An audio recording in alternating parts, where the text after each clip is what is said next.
Video में हम देखने वाले हैं कि यूनिवर्सिटी या कॉलेज की कॉपियां कैसे जांच की जाती हैं। आपके सामने जो आंसर शीट दिखाई दे रही है वो है बीए पार्ट 3 के पॉलिटिकल साइंस के सेकंड पेपर की, यानी कि अंतर्राष्ट्रीय संबंध इंटरनेशनल रिलेशंस की। तो इस आंसर शीट में 100 में से 73 मार्क्स दिए गए हैं, जैसा कि आप नीचे देख सकते हैं।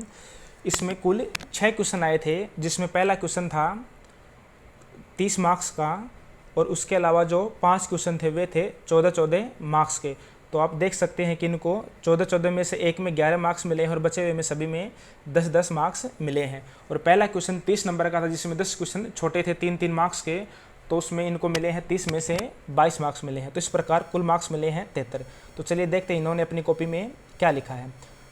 इन्होंने सबसे पहले दूसरे क्वेश्चन का आंसर दिया है। दूसरा क्वेश्चन था शीत युद्ध का अर्थ स्पष्ट करते हुए इसकी समाप्ति के कारणों को स्पष्ट कीजिए।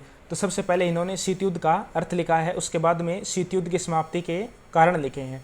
इन्होंने टोटल 5 कारण लिखे हैं, जिसमें पहला कारण है गोरबाचोव की नीतियाँ, दूसरा कारण है सोवियत संघ की आर्थिक मजबूरियाँ, तीसरा कारण है गुटनिरपेक्ष आंदोलन का बढ़ता महत्व, और चौथा है बाजारीकरण का बढ़ता महत्व है, और पांचवा है संयुक्त राष्ट्र संघ का बढ़ता महत्व है।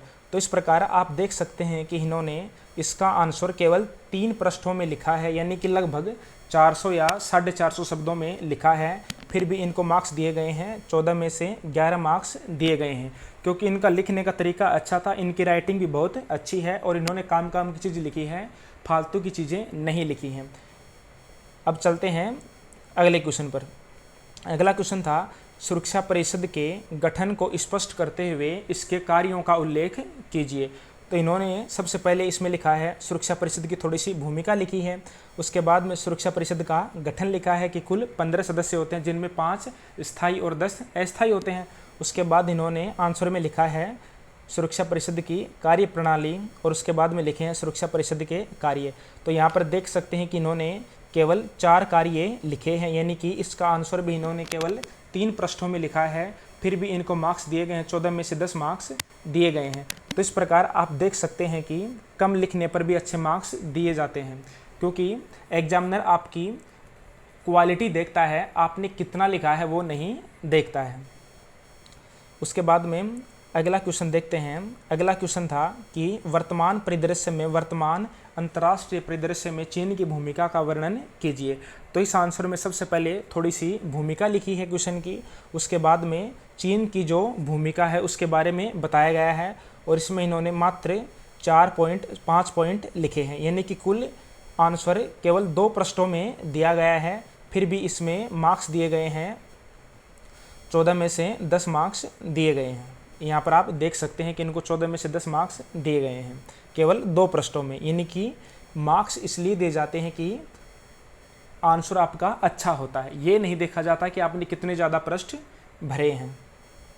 उसके बाद में अगला क्वेश्चन था सार्क के बारे में था, यानी सार्क यानी कि दक्षिणी एशियाई क्षेत्रीय सहयोग संगठन। PDF में से इसका आंसर मिस हो गया है, इसलिए इसमें पूरा मार्क्स नहीं दिखेंगे, केवल एक ही पृष्ठ इसमें शामिल है, लेकिन इसमें भी इनको मार्क्स मिले थे, 14 में से 10 मार्क्स मिले थे। उसके बाद में इन्होंने किया है पहला क्वेश्चन किया है। पहले क्वेश्चन में 10 क्वेश्चन थे 3-3 मार्क्स के, तो इनमें जो भी इन्होंने पूरा किया सही किया है उसमें इनको पूरे मार्क्स मिले हैं। आप यहाँ पर देख सकते हैं कि सभी में इनको 3-3 मार्क्स दिए गए हैं। और सबसे लास्ट में इन्होंने ये आंसर गलत लिखा था, इसलिए इनके आंसर को काट दिया गया है।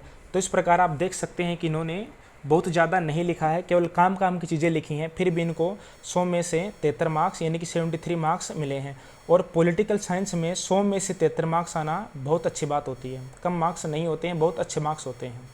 तो इस प्रकार आप इस कॉपी को देख सकते हैं कि इन्होंने बहुत अच्छा लिखा है, इसलिए इनको अच्छे मार्क्स दिए गए हैं। इन्होंने पेज भरने पर जोर नहीं दिया है, बल्कि उतना ही लिखा है जितना आंसर में लिखना चाहिए और जितना इनको आता था। तो इस प्रकार आप भी ध्यान रखें कि जब भी आप कॉलेज का एग्ज़ाम देने जाएं तो बिल्कुल अच्छे से लिखें, एकदम अच्छी राइटिंग में लिखें, बिल्कुल साफ लिखें, तो आपको अच्छे मार्क्स ज़रूर मिलेंगे। तो चलिए यहाँ पर समाप्त करते हैं वीडियो को।